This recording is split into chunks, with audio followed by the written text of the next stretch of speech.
Shri RS Sasikumar കൂടി നമുക്കൊപ്പം ചേരുകയാണ്. സേവ് യൂണിവേഴ്സിറ്റി ഫോറം പ്രതിനിധി ശ്രീ RS ശശികുമാർ, എങ്ങനെയാണ് കോടതിയുടെ ഈ ഇടപെടലിനെ താങ്കൾ കാണുന്നത്? നമുക്കറിയാം UGC കരട് ചട്ടമൊക്കെ കൊണ്ടുവന്നത് നമ്മൾ കണ്ടതാണ്.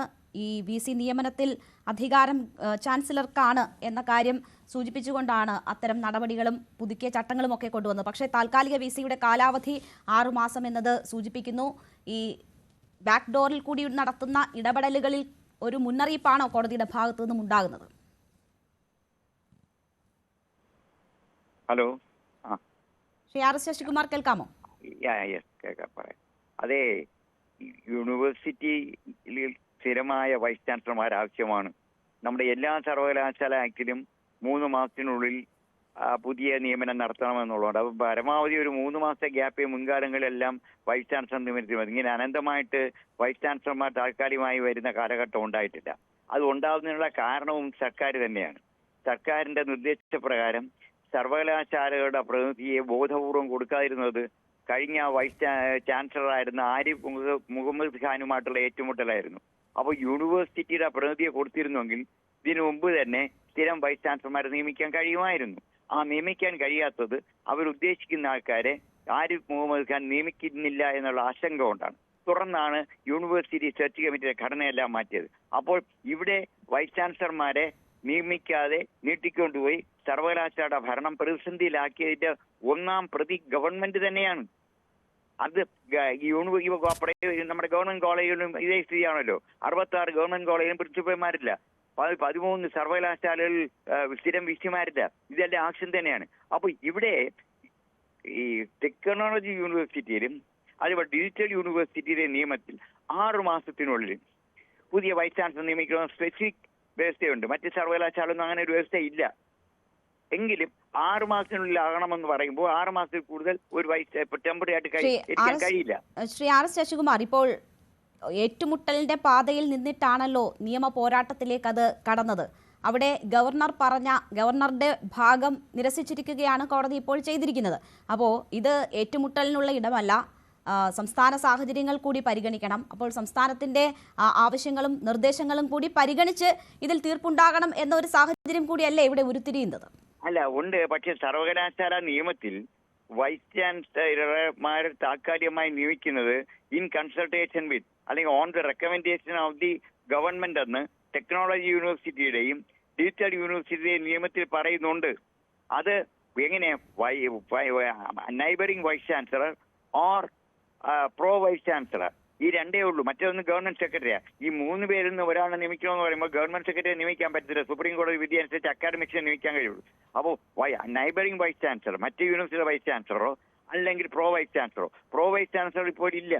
അപ്പൊ ഇപ്പോൾ ഇവിടെ വൈസ് ചാൻസലറായിട്ട് മറ്റേ യൂണിവേഴ്സിറ്റി വൈസ് ചാൻസലർ ഒരാളെ സ്ഥിരമായിട്ടുള്ളൂ. അപ്പൊ അങ്ങനെ ഒരു അസന്നിഗ്ധ ഘട്ടം വന്നപ്പോൾ ഗവർണർ നേരിട്ട് നിയമിച്ചു. അതിനാണ് ഇപ്പം കോടതി പറഞ്ഞിരിക്കുന്നത് ആ ഒരു സാഹചര്യത്തിൽ ഗവൺമെന്റിൽ നിന്ന് പാനൽ വാങ്ങി ചെയ്യണമെന്ന് പറഞ്ഞാൽ ഇനിയിപ്പോ ആ രീതി ചെയ്യണം. കാരണം കോടതി വിധിയല്ലേ, അതനുസരിച്ചല്ലേ പറ്റുള്ളൂ. പക്ഷേ ഗവൺമെന്റ് ഇനിയെങ്കിലും എല്ലാ സർവകലാശാലയിലും അടിയന്തരമായി സ്ഥിരം വിസിമാരെ നിയമിക്കുന്നതിന് ഗവൺമെന്റ് സഹകരിക്കണം ഗവർണറുമായി.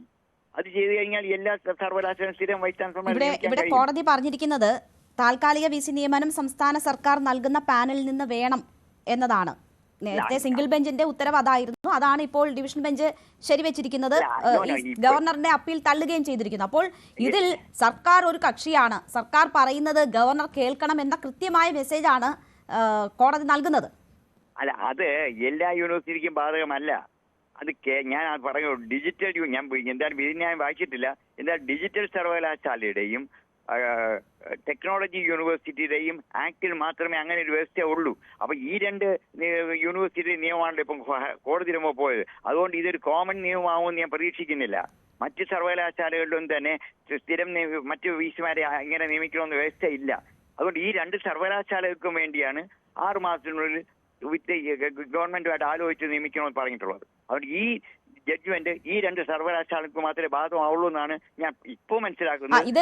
ഇതിൽ മാത്രമേ ബാധകമാകൂ എന്ന് നമുക്ക് പറയാൻ പറ്റുമോ? കോടതി എന്തുകൊണ്ടാണ് ഇങ്ങനെ ഒരു നിലപാടിലേക്ക് പോകുന്നതെന്ന് നോക്കിയാൽ 6 മാസത്തിൽ കൂടുതൽ ആകരുത് കാലാവധി താൽക്കാലിക വിസിമാരുടേതെന്ന് പറയുന്ന കോടതി പറയുന്നത് വിദ്യാർത്ഥികളുടെ താല്പര്യങ്ങളെ പ്രതികൂലമായി ബാധിക്കും സ്ഥിര വിസി നിയമനത്തിന് കാലതാമസം നേരിട്ടാലെന്നതാണ്. അവിടെ ഏറ്റവും പ്രധാനം വിദ്യാർത്ഥികളുടെ താല്പര്യങ്ങളാണ്. അപ്പോൾ അതിനെ ഹനിക്കുന്ന നിലയിലേക്ക് സർവകലാശാലകളുടെ പ്രവർത്തനം നീങ്ങരുത്. അതിന് സ്ഥിര വിസി നിയമനം അനിവാര്യമാണ്. ആ സാഹചര്യത്തിൽ 6 മാസത്തിൽ കൂടുതൽ ഇത് താൽക്കാലിക വിസിയുടെ നിയമനം എന്നാണ് പറയുന്നത്. അപ്പോൾ വിദ്യാർത്ഥികളുടെ താല്പര്യങ്ങളാണ് സംരക്ഷിക്കപ്പെടേണ്ടത് എന്നത് അടിവരയിടുകയാണ്. അങ്ങനെയാണെങ്കിൽ അത് മറ്റ് യൂണിവേഴ്സിറ്റികൾക്കും ബാധകമാകില്ലേ? ബാധകമാക്കാമെന്നേ ഞാൻ പറയുന്നുള്ളൂ. കാരണം ഇപ്പോൾ കോടതിയുടെ മുമ്പ് ഇരിക്കുന്ന ഈ 2 സർവകലാശാലയുടെ ആക്ടാണ്. ഈ 2 സർവകലാശാല ആക്ട് വെച്ചുകൊണ്ടായിരിക്കാം കോടതി വിധിയിരിക്കുന്നത്. അല്ല, കേരളത്തിലെ 14 സർവകലാശാലയുടെ നിയമം വെച്ചുകൊണ്ടല്ല. ഈ 2 സർവകലാശാലയ്ക്കും ബാധകമാക്കുന്ന നിയമമാണ്. പക്ഷെ അത് ഞാൻ പറഞ്ഞ 6 മാസമല്ല 3 മാസത്തിൽ നിയമിക്കുമെന്നുള്ള അഭിപ്രായക്കാരനാണ് ഞാൻ. പക്ഷെ ഇതിന് ഗവൺമെന്റ് സഹകരിക്കേണ്ടേ? ഗവർണറുമായിട്ട് രണ്ടുപേരും ഒന്നിച്ചു പോകണ്ടേ?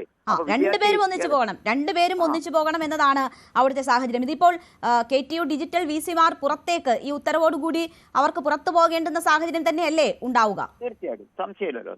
തീർച്ചയായും പുറത്ത് പോകണമല്ലോ. കോടതി വിധി മാനിക്കണമല്ലോ. അവർ രണ്ടുപേരും പുറത്ത് പോകുമെന്നുള്ള സംശയമില്ലല്ലോ.